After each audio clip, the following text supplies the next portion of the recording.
Hi, my name is Francois and I am a super teacher. Teachers wear many hats, and one of them is that of career guidance counselor. So many learners are unsure about their future and would like to approach a teacher to ask them for assistance or maybe even for information. But not all teachers are equally equipped to assist learners with this information. And face it, this could be such a big decision in a child's life. Just think about the consequences when a learner makes the wrong subject choices, or maybe wants to go study or get into the wrong profession that's not suited for them. So one of the roles of a teacher is to assist learners in getting the correct information that they can make the best possible choice with the information they have, of course. So often, this is left for the life orientation teacher. But I do think it's part of the brief of all teachers to assist with career choices or subject choices. So I thought on this channel we'll start a series called Career Profiles. So what I'd like to do with this series is interview people from various professions so that learners can get to know what these different jobs entail. So for those teachers who continually get asked questions about career choices, you'd be able to give the learners this video and all of the other videos that is in this series. So that brings me to the question of the week. Which careers or professions would you like me to feature on this series? Please tell me in the comments section down below. So for our very first interview in this series, we've got a guest who is a game ranger. His name is Rob the Ranger, and he has got one of the biggest YouTube channels in South Africa. So without any further ado, let's educate.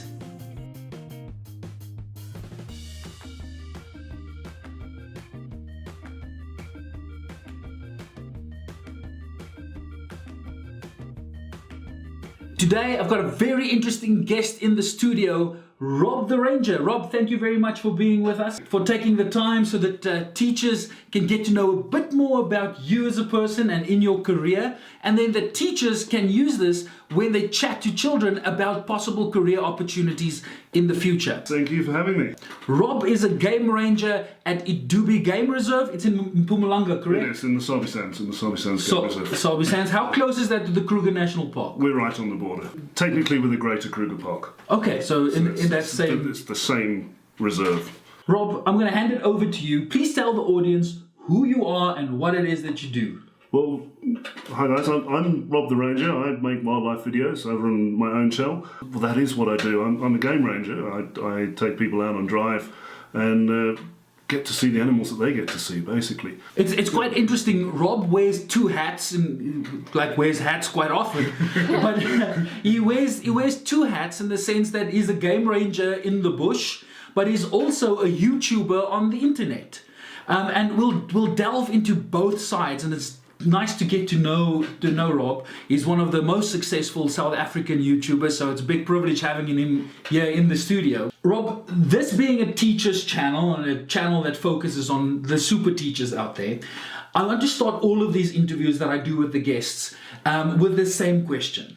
I would like you to tell me about a super teacher in your life and how your own teachers inspired you, either positively or negatively, to become the success.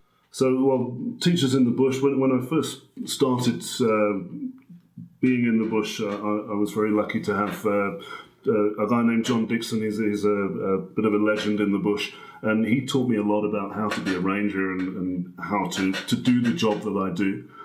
Teachers at school, not so much. I was at school in England, and my focus was always to be a ranger in the bush, and what I learned at school in England wasn't really what I wanted to be learning to be here, and I think that the teachers also struggled to deal with me because of that, because I wasn't a good student.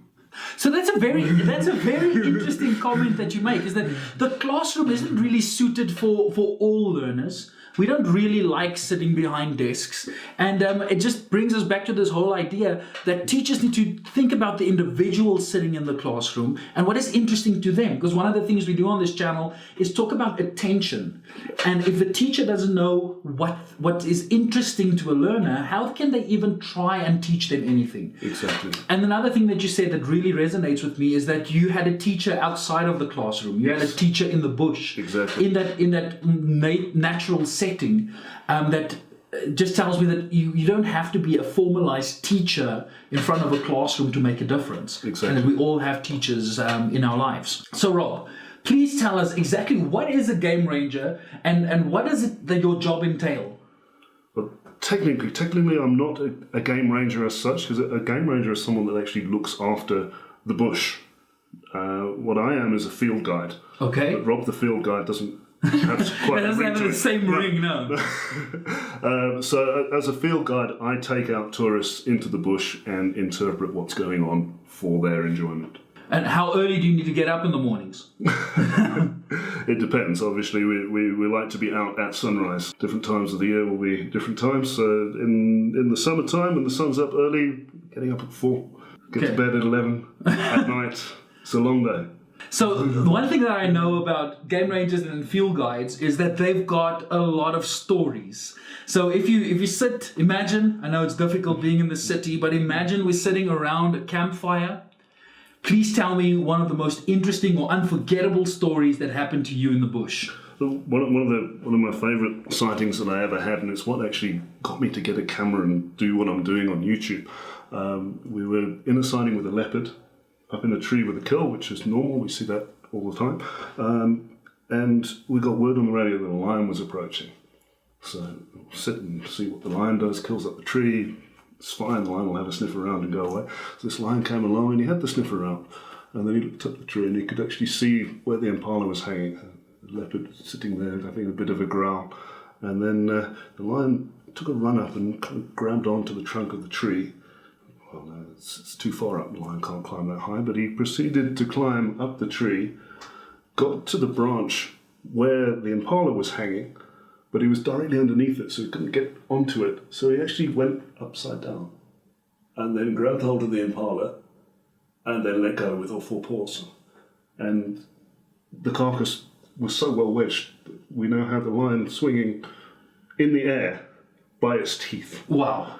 And everybody was so shocked at what was going on. Nobody took a picture, nobody took a video. And I decided then, no, I have to do something about this. At that moment, Yeah. it's like people that say that they had a hole-in-one in golf, but nobody took a photo. Exactly. But you know what? A few years later, I actually found somebody on one of the other vehicles had a video of it. So it is on the internet, that sighting. So we'll definitely need to find that one and link it down below, because now I need to go and watch that. I almost want to stop this interview. I need to see that. Rob, what is the most satisfying thing about your job? Getting to share my passion with others. Mm-hmm. Getting to see their face when they see a lion or a leopard or anything like that for the very first time. That makes me happy when I see the joy in people's faces. And being able to explain to them what's going on and give them an understanding. A lot of people go to the Kruger and drive themselves around and they see something and it's nice and they take a picture, but to be able to actually give people a bit more of the background of what's happening, that's what makes my job satisfying. That's so amazing. I can't help it. I'm a teacher through and through, and I can't help but see the correlation between what you do and what I do, because true teachers really have this passion for the effect that they have on, if you want to put it in our terms, the audience or the tourists or the children in the classroom. And that satisfaction that you get from the interaction and the responses you get from them it's absolutely priceless. But given that, if you had to change one thing about your job, what would that be? There's nothing about my job that I really dislike, to be honest. And you wouldn't want to change a thing? Not really.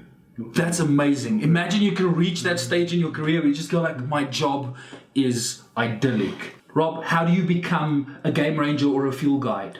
There's a lot of training that you have to do. There's a lot of courses that you can find them online. All the different training courses, but you have to have a specific set of qualifications.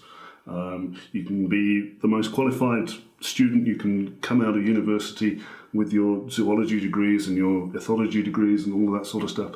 You're still not going to be able to be a guide. You need to do the specific training, because it's everything. We don't just learn about the animals, we learn about everything from the rocks under the ground to the clouds in the sky. It's very, very job specific. And where do you get this training? How does that work? Like I said, there's a lot of companies that do specific training courses.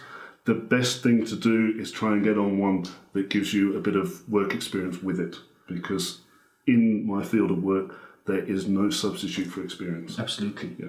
So classroom work, you can be, like I say, the greatest student classroom-wise, but you have no way to get that across to your guests. So you need to learn how to do it in the bush as well. Because I guess there's no use in being a field guide in theory, in knowing all of the facts, but if you're actually in the field with tourists, with people, that's the best school and education that you can have.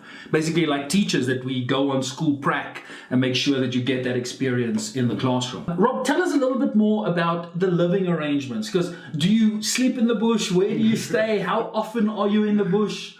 It's all going to depend on where you work and how you work. I work at a luxury lodge, so we have proper accommodation.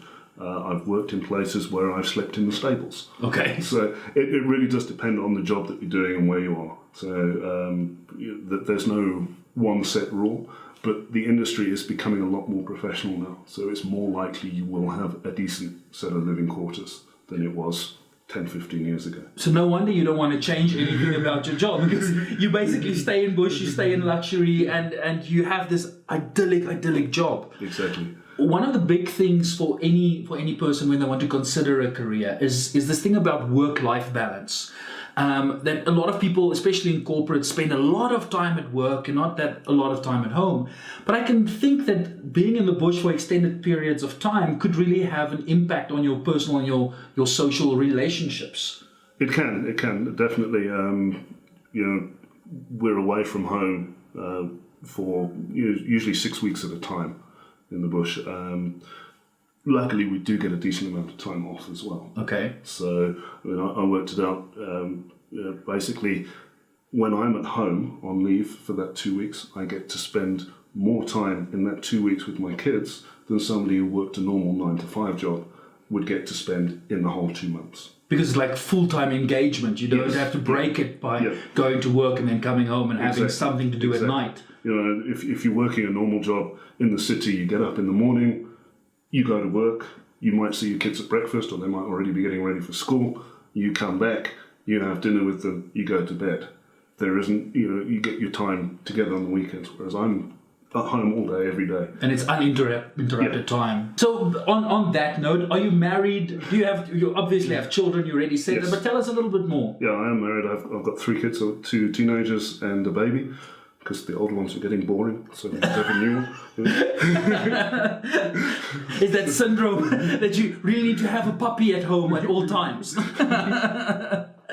Okay, wonderful. Thank you very much for sharing that.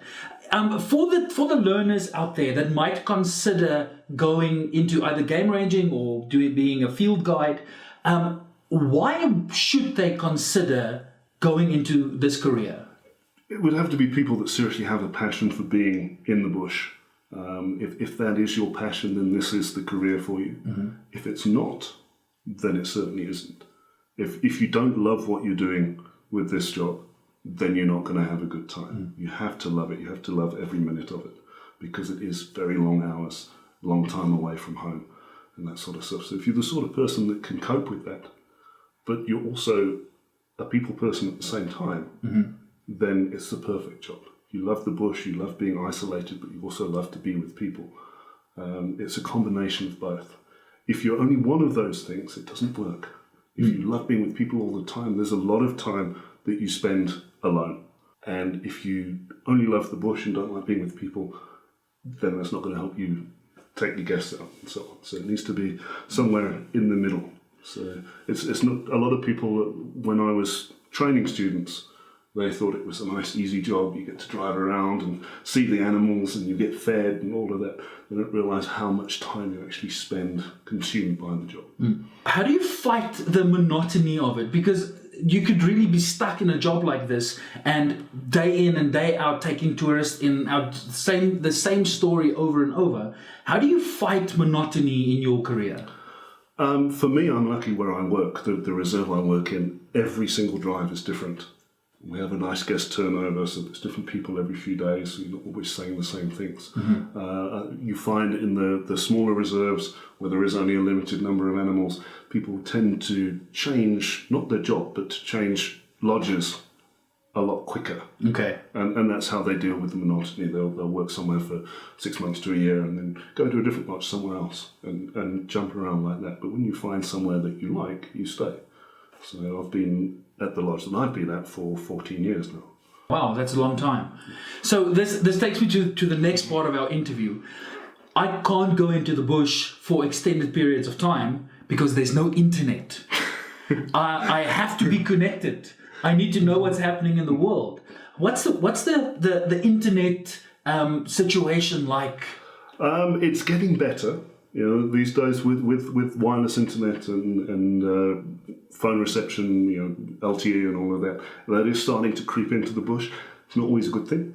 You know, you're in the bush, you should be a little bit away from it. But for those of us that actually live there, it is a lifeline to communicate with friends and family when you're away.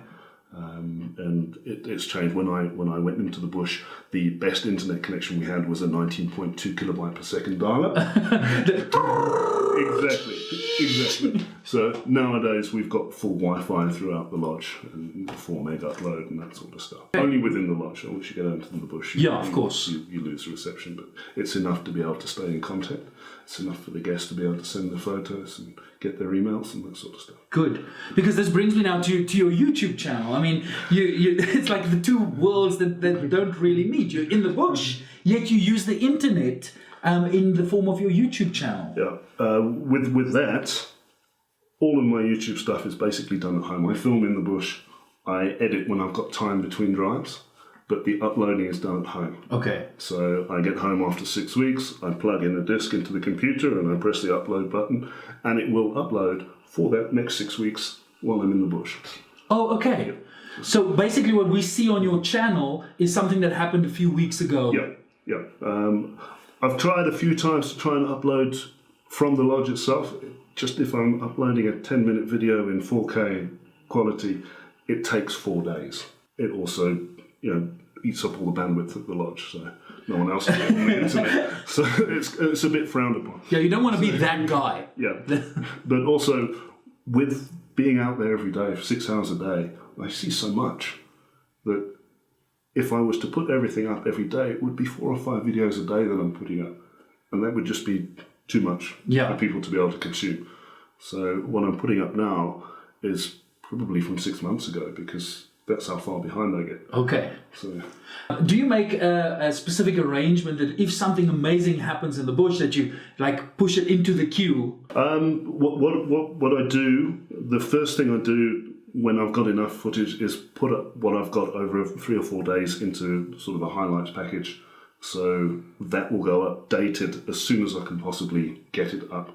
And if there's something incredible that happened during that highlights package that's not worth, you can't wait for, that will go up the day after. So we've already chatted about why you started filming what you're doing and documenting, but why specifically YouTube? And how long are you on YouTube now? I've been on YouTube now for 9 years. 9 years. So basically from the start of YouTube? Almost from the start of YouTube. I wasn't very active for the first year and a bit. And then I did get myself a camera. It's also pretty spur of the moment. I walked past one in the shop. I'll get that sort of thing. It wasn't the best camera.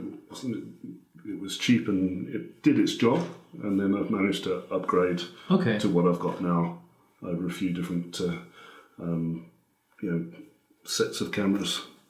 So take us through this, because I always, from the production side, I always wonder.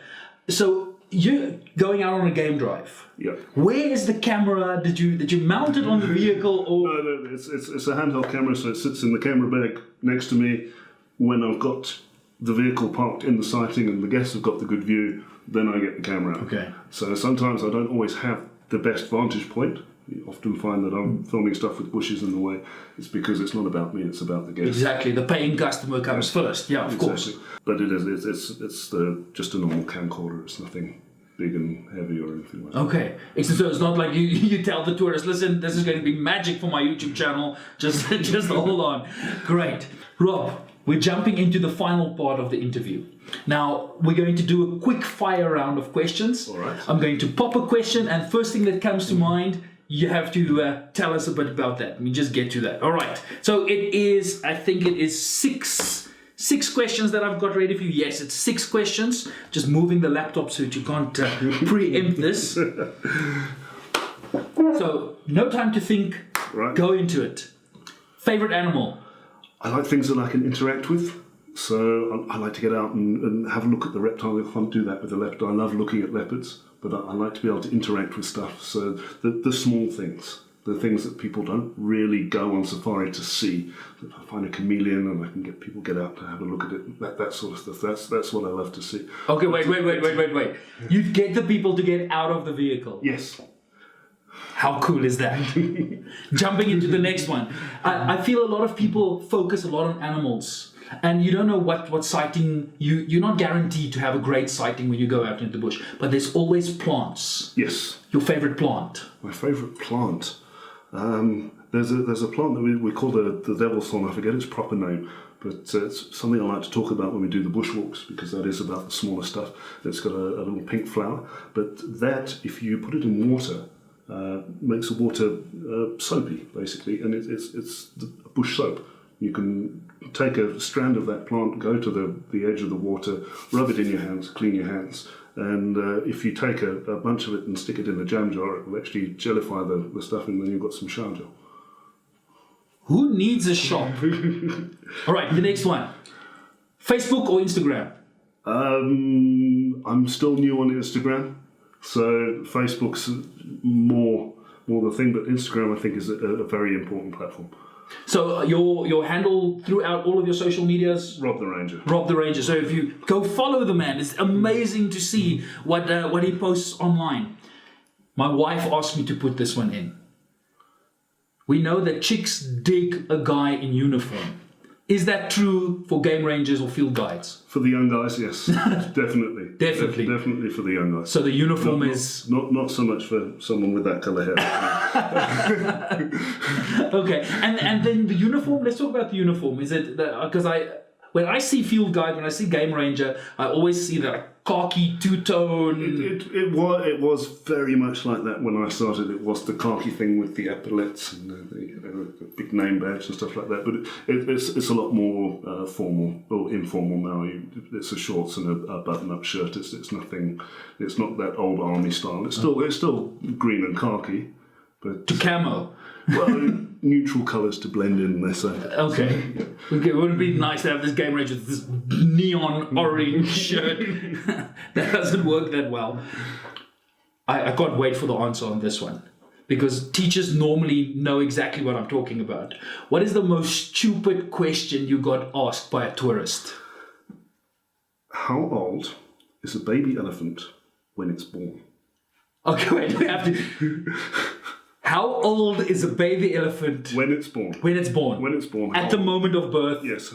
How old is it? So I'm assuming that the person was trying to ask how long the female elephant is pregnant for. Which is like 22 months. Gestation period. Yeah. 22 months. Yeah. An elephant, 22, that's almost 2 years. When I answered the question, I said that the female's gestation period is 22 months and the baby weighs 120 kilos when it's born. But that's not what you were thinking. Because, there's no such thing as a stupid question, but that's... Oh, teachers know this. We say this like a mantra. Children, there's nothing like a stupid question. Anybody, please ask questions. But if you don't ask, you don't know. But yeah, there's some questions. My other one that would be right up there is another sighting with lions climbing up a tree to get a leopard kill. And sitting there, the leopard was feeding. The lions came, the leopard ran away. The lions started climbing up the tree, quite a low branching tree. And the lady behind me asked, why doesn't the impala climb higher? It wasn't a whole impala, it was half of an impala. There were bits of it hanging all over the place. Why doesn't it climb higher? Number one, you're dead. En in Afrikaans, jy hoef nie op te klim nie. Rob, thank you very much for spending time with us. Thank you very much for having me. As a YouTuber, I appreciated what you're doing for not only me, but for the rest of the YouTube community. And really looking forward to the things that you'll be posting on your channel. Go check out his channel. It's called Rob the Ranger. So youtube.com/Rob the Ranger. We'll put all of the links to Rob's social media into the description down below. Thanks very much, guys. Thank you. Rob, thank you so much. Awesome. And there you have it. If you ever wondered what it would be like to be a game ranger or a field guide like Rob, now you know. I really hope you enjoyed this interview and that you would like to see more of this on this channel. So if you think it is a good idea, please give this episode a thumbs up. Also, remember to subscribe to this channel if you would like to see all super teachers unite under one banner so that we could make a positive difference in each and every classroom. You can subscribe by clicking on the logo that appears right here somewhere. And if you'd like to see more of the videos on this channel, you can just click on the link there or the one right below that one. And that's it for this week. Until next time, I'm Francois and I am a super teacher.